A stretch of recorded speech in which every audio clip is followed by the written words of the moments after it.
This is the story of how a retro computing guy bought his first console, a Sony PS4, after using computers since the early 80s. As covered on this channel, my first computer was a ZX81, bought by my parents. This lasted through the 80s until I got my first proper job, when, as described in my last video, I bought an Atari ST in the early 90s. On these two computers meant I missed the early consoles out at the same time through the 80s and 90s, missing Sony's war with Sega in the mid-90s, and missing Nintendo joining the battle in 1997 with a Nintendo 64.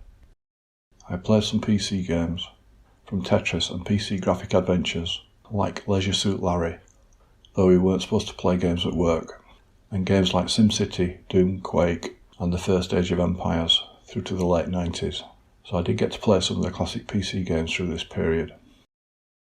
In 2000, Sony released the PlayStation 2, and a year later Microsoft joined the battle with the first Xbox, but by now I'd bought my first PC, and again I missed this next generation of consoles, and then the later Xbox 360. I had become a casual PC gamer, and I was happy to play fun flash-based games. On the retro side, mess with MAME, and download the occasional game from Steam. Mostly though, through 2000 to 2010 I was focused on web development and photography, and gaming took a backseat. I didn't buy a handheld such as the Nintendo DS, and it wasn't until 2010 that I bought a device that I would use for playing games, a fourth generation iPod Touch. This gave me access to the iPhone game library, and I played a bunch of again casual games on the iPod. I loved the Rat on a Something games, playing Rat on a Skateboard and Rat on a Snowboard many times. It also meant I could see in vogue mobile games like Angry Birds. It was a super value device for 140 quid, and after the ZX81 became the device I liked the most that I'd owned. It felt like a leap forward compared to my previous devices. By now my nephews had a Wii, and they asked me to play games with them when I was at their house. The games were fun but aimed at a children's market, so I didn't consider buying one. Back on the PC I bought Portal 2, and I played this for a good while, getting quite a way into the game. I'd also bought an iPad, so I could now play the larger screen format games available on this.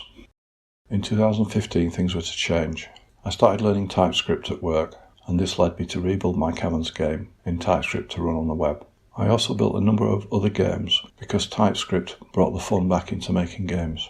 I talked to the guys I was working with about the games I was making, and they in turn talked to me about the games they were playing. Some of them were keen gamers, and I would hear their thoughts on the current range of consoles. It was a choice between Sony's PS4 and Microsoft's Xbox, but most of them were PS4 fans.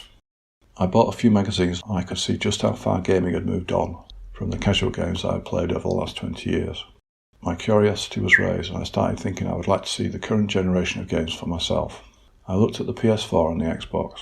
The PS4 was a bit cheaper, had a larger following, and wasn't Microsoft. I'd worked with Microsoft software for the last 20 years and I liked the idea of getting something different. I bought a PS4, getting one with a terabyte hard drive to allow a bit more room for games. I'd heard they were big. For an introductory game, I decided on Tomb Raider. This wasn't such a hardcore game, and I thought it would be a good game to get into the PS4. It was, and I played it through to the end, learning about the PS4 and its controller.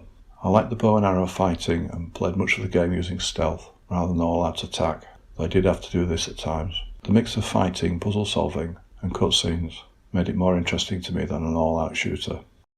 I bought some retro games for the PS4 as described in another video. The next more modern titles I would buy were Journey, Resogun, Drive Club, Never Alone, and Super Meat Boy. I played these more as casual games, except Journey, which I finished. It's a small but beautifully designed game, and one I'm happy to play through again. Resogun is like a modern-day Defender, good for a fun blast, and Super Meat Boy is a fairly tough platformer, with some nice touches. Never Alone was very nicely designed, and I played away into this, but eventually got stuck and didn't finish. Drive Club is a game I come back to regularly, and I enjoy playing over and over. There are many tracks, and the graphics are amazing. You can pick it where you left off and enjoy chilling out while playing it. The next two larger games I earmarked to play were Horizon Zero Dawn and No Man's Sky. Both had amazing visuals, and when I saw them featured in magazines, I knew I wanted to play them. I pre-ordered Horizon Zero Dawn, and it was to be the first game I would play on release. That didn't happen though, as the disc didn't turn up, and I didn't get the game until a couple of weeks later. It was an amazing game, and I could see just how far gaming had developed from the earlier games I played such as Portal 2. Again, I loved that I could play stealthily and with the bow and arrow, like Tomb Raider. As I got further into the game, I didn't pick up enough more advanced weapons, and the battles got tougher and tougher. I started to struggle with some of the more difficult encounters, and it was starting to get pretty hard. I played about halfway into the game, but eventually it was getting too hard for a casual gamer. I'd heard a lot about No Man's Sky, both good and bad, but I loved the graphics in the magazines, and I wanted to take a look at it anyhow. I loved the visuals, and for a while I enjoyed playing it, even though it started to get repetitive and the constant collecting of materials to make things didn't grab me and my interest fell away. The updates brought me back to have another look, but it was still the same game underneath and I lost interest. Two games that bombed for me were God of War and Spider-Man.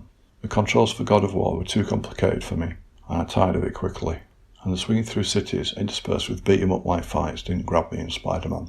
Uncharted 4 too was a bit of a failure, though I did get a bit further with it. It reminded me of Tomb Raider, but I connected less with the characters. I clubbed in to buy my nephews a PS4, as it seemed a bit unfair that I had one, and they were still on the Wii, when really they would probably get more out of the PS4 than I would. I enjoyed choosing the first batch of games for them to play. Strictly No Gore, my sister had insisted, and I chose accordingly. They seemed most interested in FIFA, Minecraft and Fortnite, though the older boy was sceptical about the hype around Fortnite. A couple more games I enjoyed were Everyone's Gone to the Rapture and Star Wars. I liked Everyone's Gone to the Rapture for its originality, and I played it right through, though I didn't cotton on to many of the clues in the radio conversations. Star Wars 1 and 2 made me better at playing shooters, though they are described more as casual shooters. I liked the Star Wars theme, and I much preferred fighting Star Wars characters than zombies and other hideous, gory creatures. I find playing games like these has actually made me better at playing retro games, as it improved the reflexes. I'm better at single player than multiplayer still. I tend to die too often in multiplayer against the hardcore gamers. Now my nephews know more about the PS4 games than me, and I'm happy to take suggestions from them, recently getting throttled by a giant leech in Little Nightmares, and getting quite a way into Titanfall 2. I still prefer to play shooters more using stealth, but I'm getting better at all-out war. I expect my nephews to thrash me next time we play together though. So I'm pretty happy I bought my first console, and was able to experience the latest gaming. The games had moved on so much, and I'm interested to see how much of a leap forward the next generation will be.